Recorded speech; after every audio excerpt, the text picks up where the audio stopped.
Hi friends, welcome to today's YouTube video on the Cancer new moon. I think it's a very important one. I think it's a turning point, sincerely. And so that's why I'm making this video so you guys have access to the information that I want to share. Now, I'm going to show you a PowerPoint, the one that I used inside my group mentorship, which is called Cosmic Alchemy Academy. We are going to take a deep dive, and then we're also going to do horoscopes. You really want to listen to these horoscopes because they are the whole reason I'm doing this. Everybody needs to know it. Okay, so let's go into this. I'm going to flip the screen. I am going to show you guys the PowerPoint I'm working with. I'm going to put it in presenter mode, you guys. And this is it. All right. So first, I want to say that this Cancer new moon, she is like the natal chart is beautiful. The natal chart is stunning. I'm going to show it to you guys, and it needs to be promoted everywhere, everywhere, everywhere. Now this new moon is a potent turning point, and it's because it's squaring Saturn, and it's Jupiter also squaring Saturn, which has a lot to do. It takes us back to 2020 when Saturn and Jupiter were initially conjunct in Aquarius. So we're coming into the square that is very important in regards to what does it look like next? Do you have the structure set up for the next phase of your business, or for the next phase of your life, or for the next phase of your goals, right? So we are building upon it, but of course, sometimes this building isn't that fun. It is too rigid, more than we would like. We would probably want to stay comfortable. Jupiter and Cancer, we'd want to stay comfortable in our established routines, and we don't necessarily want to move away from them. But here comes Saturn and says, you need to start doing the hard work, right?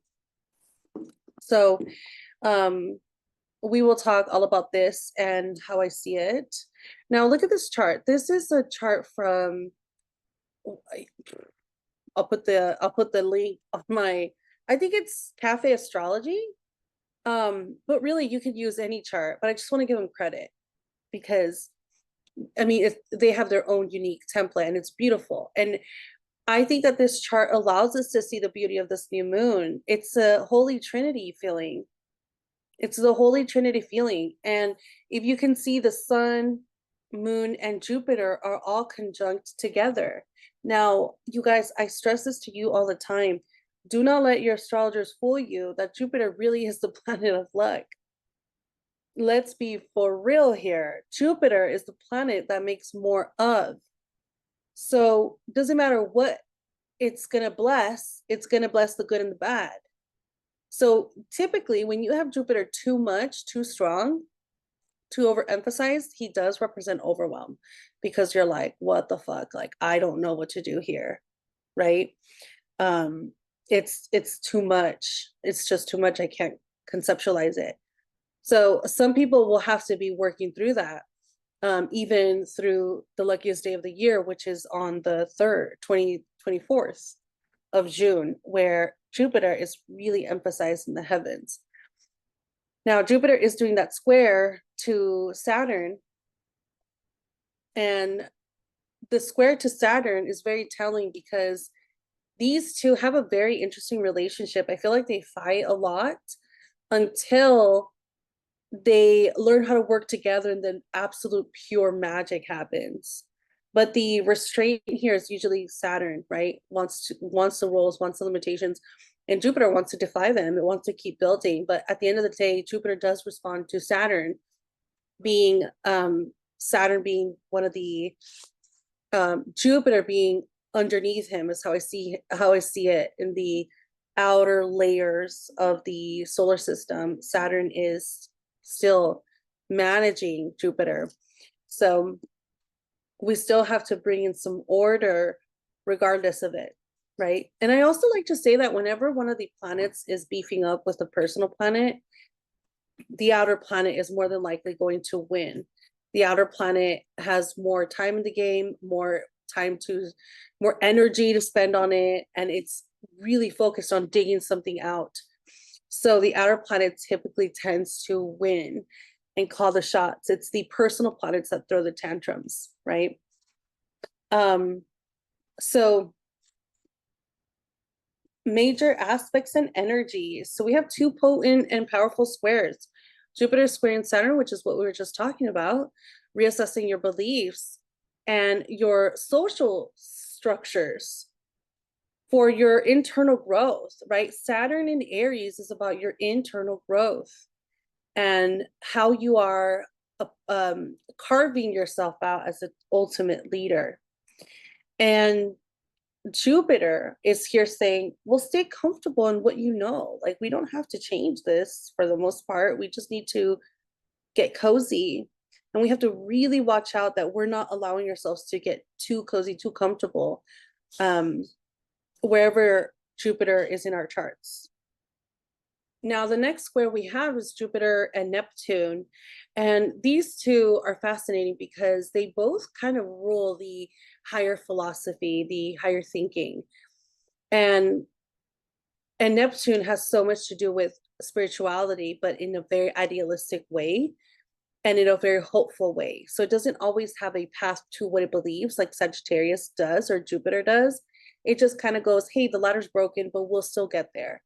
And Jupiter's like, this is the golden ladder to get there, right? So you have these variants of expressions with these two guys, but when there's a square, you really are working through the illusion that Neptune brings wherever he's at. So Neptune is in Aries. So Neptune is saying, I thought I was this person, but I really was not. I thought this version of me was XYZ.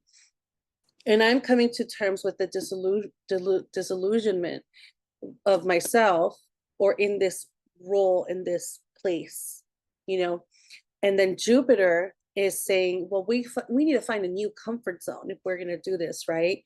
What is the comfort zone saying? And how can we create new spiritual boundaries and spiritual language, especially around what fits us today, where we are today, right? Jupiter is leaving Cancer alone. Jupiter is so much about the higher realms, the bigger perspective is what they say, but really you're just looking at things like 10, 20, 40 years beyond, right? And so Jupiter asks those larger questions. Is like, we are doing this today, but what's going to last the test of time, right? Or the next phase of our lives. So this is a personal, in my opinion, it's a personal square where you're like redefining your own sense of spirituality, your own sense of definitions to essentially what? Become the greater leader. Neptune is going to always win. Neptune's the older planet in regards to how long he's staying in Aries. Jupiter's going to go there. Jupiter's going to be in Cancer for 1 year. He's done. He has little less investment here. Neptune's going to be here for a long time. So he's got time and space for Jupiter, just like Saturn has time and space for Jupiter. So at the end of the day, top dogs win in Aries, which is you got to get out of your comfort zone to go into your personal leadership. And everybody has a different definition of this. Okay.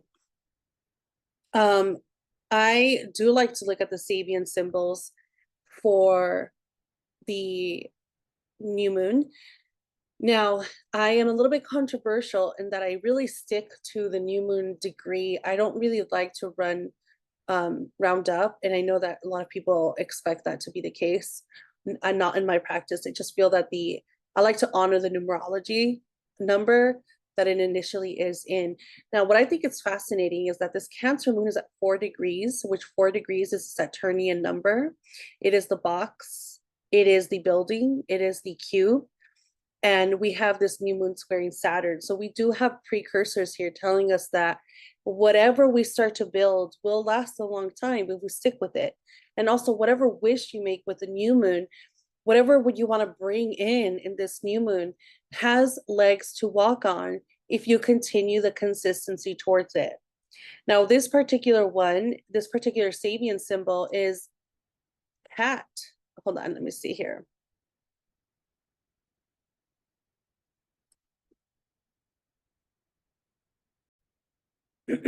It's a cat arguing with a mouse. Like, okay, releasing self-justification. We must not lose opportunity through failure to make a resolute and self-serving claim upon the world, making our selfish claim without apology. That's so interesting. The clear mind finds ways to justify why we should allow ourselves to slip back into old selfish ways. Jupiter in Cancer, of acting upon desires and curiosity. The urges are many and have no inclination to be obedient to a major policy decision to become a better person. It is important to understand these inner ambiguities if we are to find ways to deal with them. We need to take care of how we self-soothe. Some of our self-soothing is not good. And Jupiter in Cancer is like, mama, right? He wants the binky. And Saturn's like, what the? Why are you still using a binky? Saturn's like, get rid of your binky. You're 75 years old. Okay. And so we are having to be really mature with ourselves when it comes to how we are holding ourselves accountable. So if there is a place anywhere in your life, more than likely where you have Cancer, that you're pacifying yourself, you've got to eradicate that behavior. Do not pacify yourself and pretend like things will just go away. You've got too much time. First of all, we're at the start of Cancer season. You have a whole month to go. Second of all, the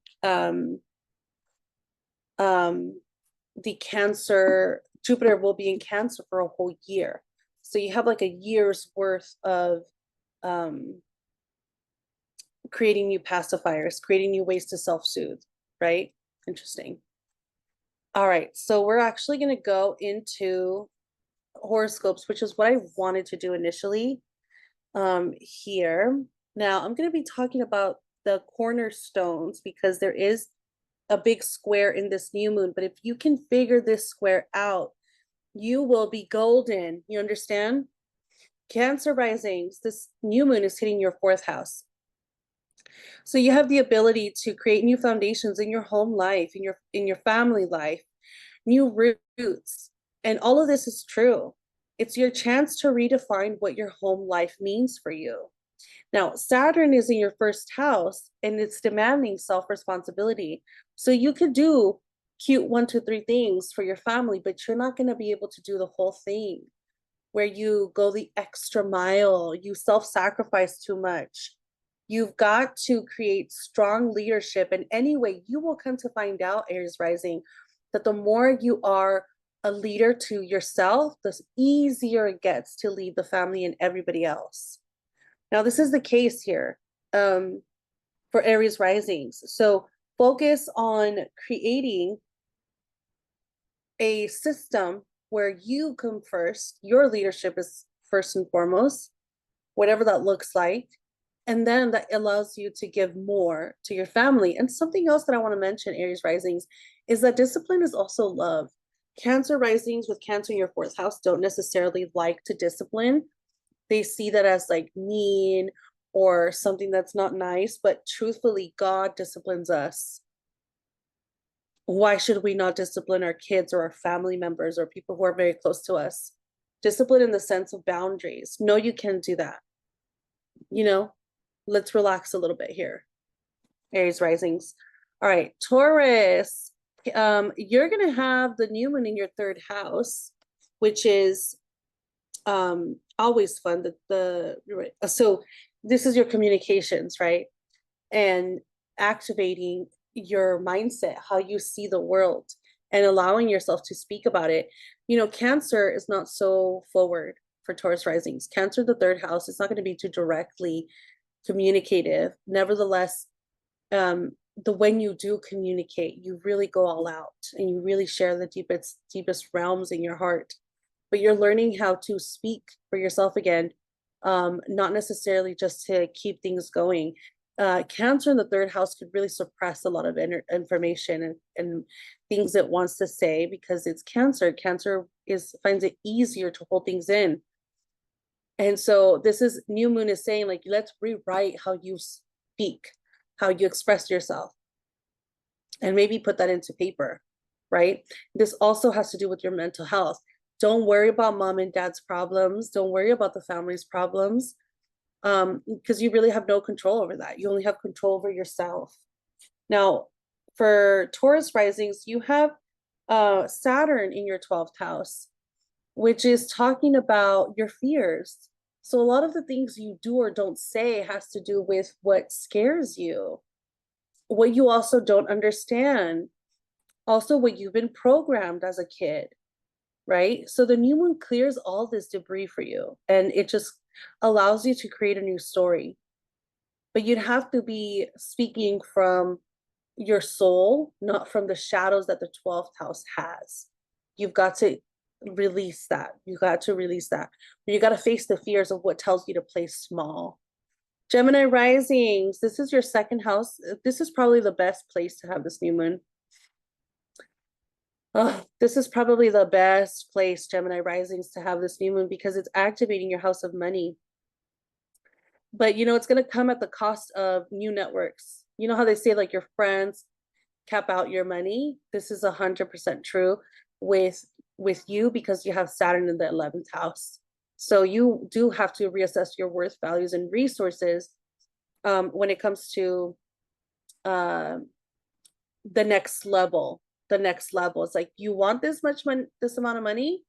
Now you need to go to the next level for it. And those are basically the people who got you to where you are now are not going to be the people who take you to the next level, right?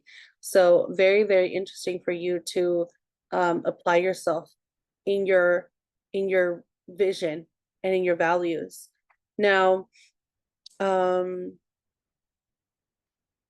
something that I do think you should remember, although I think you already have a good idea, is that wealth grows from integrity. So allowing yourself to make the changes necessary, even though you may be talking to new people, you may be creating new relationships, that's totally worth it if you can create the next steps with new people.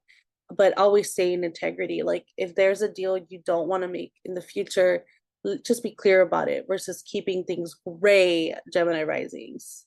We all know you love to keep things on maybe, but let's have a clear cut. You guys are going to turn this video off right now. Cancer risings, this is your first house.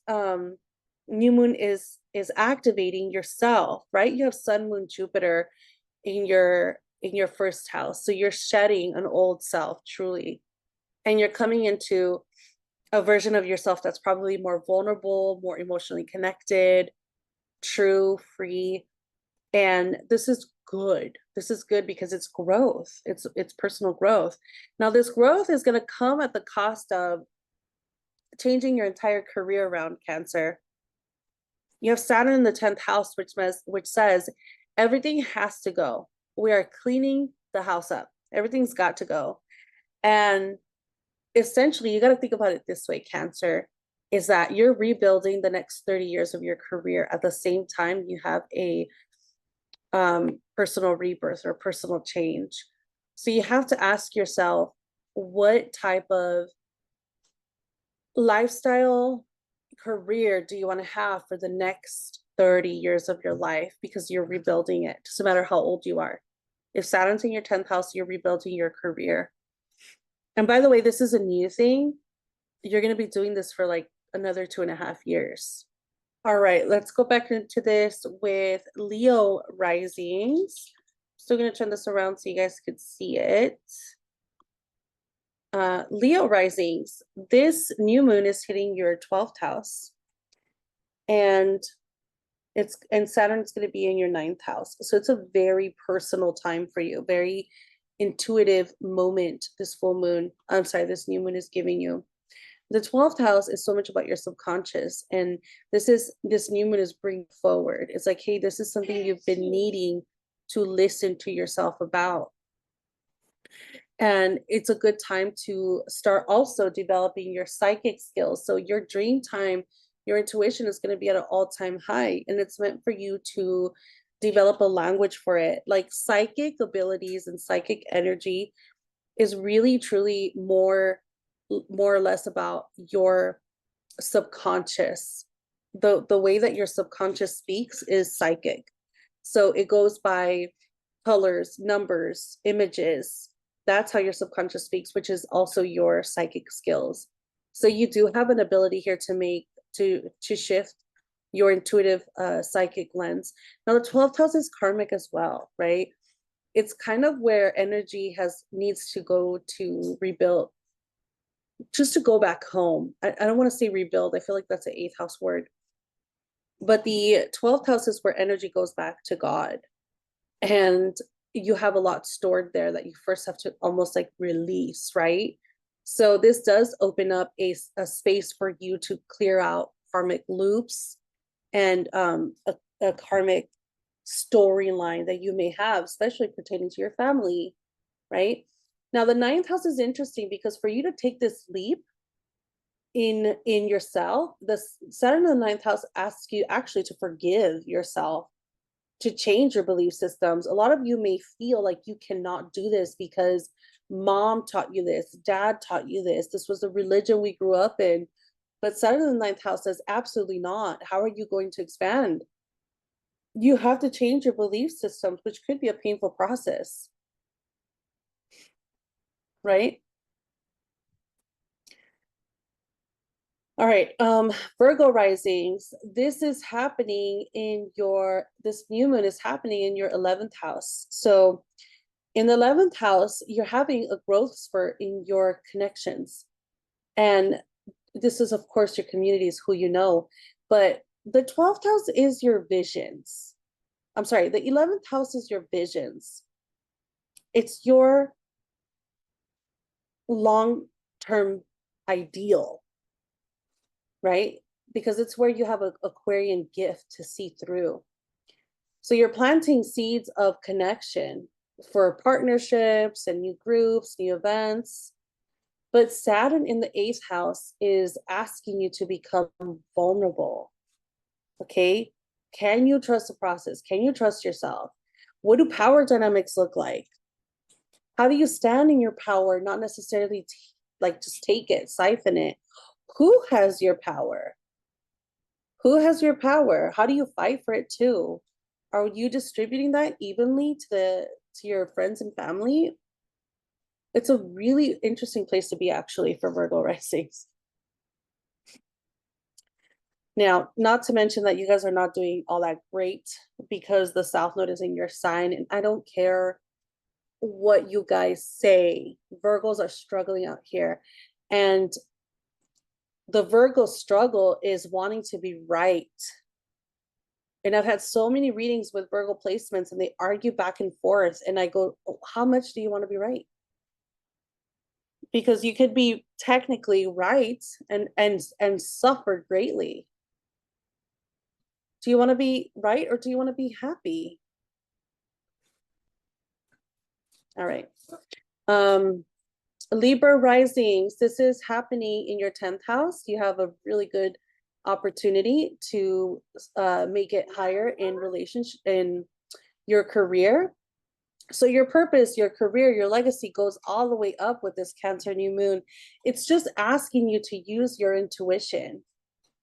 What's your intuition here, Libra risings? What is it telling you? And the next steps it's telling you is how you're going to get to a greater legacy, a greater story. Now, Saturn is in your 7th house, which is a little bit uncomfortable. It's going to ask you to step away from certain partnerships. So a lot of people, especially if you have your own business, you're going to stop working with certain people over the next 2 years to build a more intuitive workflow, business, career, or go to an intuitive job, right?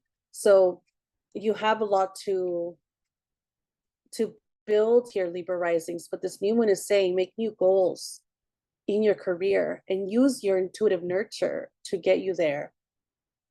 All right, Scorpio risings, this is happening in your 9th house, the Cancer new moon, which I think is a nice place to be because, you know, you're creating new traditions here with Cancer in the 9th house. It's like you're a very traditional person. It's kind of giving the Hierophant from the tarot card. And it's like, I make my belief systems my house. And maybe you even have a room for your altars and all this stuff, which is highly coveted for you. However, Saturn's in the sixth house, which says even though you're wanting to be so dreamy about something and aloof and illusionist, you still need to be practical, and you still need to pay bills and eat right and go for walks is the sixth house. Okay. Daily integrity, daily integration, your rituals will reflect your goals. So what you practice, you become. Have good habits, Scorpio risings, as you develop a spiritual new language, or your own personal spiritual religion. All right. Um, Sagittarius risings. This is happening, the new moon in the eighth house. And so for you, it's really about new funnels of income and new ways to feel strong and powerful. I'm okay with it. If you are, I'm okay with it. Sometimes we just need to feel more established. Like, you know what? I worked for this shit and I want to own it. It could go into intimacy as well, wanting to go deeper into a relationship, like you want to take the next level. I do have to say this though, that Saturn in the fifth house, it's giving promiscuous, it's giving I date just to date. You have to take your dating life, your passions really, really serious if Saturn is in your fifth house. Okay. Do not waste your time on F buddies, on one night stands, and people who are just siphoning your creative energy. It's 2025. Don't do that. Really, honestly, it's your Pune, and your Pune has so much creative power. I'm talking to the girls out here. And it really is so not it to give it to this like tube. You know, like this random tube that just comes in and like siphons it all up. It's giving no. It's just don't do that. Saturn in the fifth house asks you for integrity. And this is how you're going to get real intimacy, real love, real relationships, when you set up the boundary. Capricorn risings, this is your seventh house, new moon in the seventh house. You allow yourself to be intuitive. You have beautiful connections that will go on to the next level. So we're talking about reaching new tiers, engagement, a new boyfriend, a new partner, a new title, we're going to buy a house, we're going to start a business. It's going the next level in your relationships, which is your favorite thing, Capricorn risings. Now, Saturn in the fourth house is saying some of you are being pushed into this change and into this upgrade. Like, yeah, we're going to move in together, but it's because I lost my job, or it's because I couldn't pay these bills by myself, or I'm being kicked out, or I can't live with my mom and dad anymore, or I wasn't able to buy the house anymore. So you're being pushed a bit too much with Saturn in the fourth. But if you can confront these unresolved foundational issues that you've been having, you will build a healthy union. Okay. Which is always great. All right. So now we're gonna go into Aquarius risings. Oh my gosh, this was so funny. I did this in Cosmic Alchemy Academy. I don't, let me see if I can remember what I said, but I was like making myself laugh. Cancer is in the sixth house, so you're gonna have a new moon in the sixth house. Oh, I was talking about Aquarius risings. Like, let's not be weird with our body. The new moon is saying, like, okay, you can have a new round in health and habits and business and how you take care of yourself, but like, let's be nice to our body. Aquarius risings almost like treat their body like it's some type of experiment, right? And it's like, oh, what does this button do? But it's like, no, let's just be for real about it. Let's be like cordial here for the most part. Like, let's listen to the body, okay? And go into an intuitive way of taking care of yourself, right? Aquarius rising looks so almost like digitize like the process of things, but Cancer in the sixth is saying like feel it first, then do it. Now Saturn is in your third house, which is really about the disconnect between the body and your mental health. So Aquarius risings, you're really working through mental health ideals versus how how that is represented in your body. So Saturn is saying, put your mindset first, do what you need to do for your mind first, and then you can take care of the body in a more intuitive way. You understand? So it's a very healing new moon for Aquarius, actually. Now, Cancer, I'm sorry, Pisces risings. This is probably one of the best places to also have the new moon, because it's in your 5th house of heart and creativity. So you are being given permission to have absolute creative pleasure, reconnect with your inner child, and be a joyous period. This is very joyful. So this new moon awakens your need to be fun and express yourself and use your life force. Okay, so whatever your heart wants and craves, allow yourself to have that, Pisces rising, within reason, right? Now, Saturn is in your 2nd house that says stability isn't so formal here. And so you may have a sense that you can't really relax into your heart's desires because you don't have a sense of formality, stable money, a stable ground. And we understand that. Now, what that means is also you have to take more responsibility around your finances and be real about yourself. Like, do I need to make lifestyle changes? Do I need to be more educated in money and finances and all this stuff? Like, what does this formally look like for me? You understand? And how can I do this? Okay. So by you balancing these two areas, you'll come into a place where eventually you'll start making more money with the things that you love. You understand? Now, if you're in Cosmic Alchemy Academy, you have homework that you will be doing. You have a workbook and so much more to lean into. But what I do want to say for everybody else is that if this new moon is not just a one-time one, this new moon will actually cross over to the next 2 years.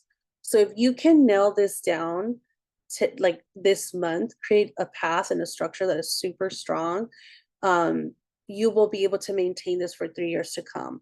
So this is a new moon that will last you another minimum 7 years, which is why I'm saying it's a big deal to deal with this Saturn Jupiter square. Okay. The other thing I wanted to mention is that if you want to know personally how to work with Saturn in Aries, I actually made a free download on my website that anyone can get. This free download, it does have my spiritual equation on how to work. Let me see if I can show it here. How to work with Saturn and Aries. So what you'll do is it's a free download. And all you need to do is find your Mars sign. So the equation is Mars plus your rising sign.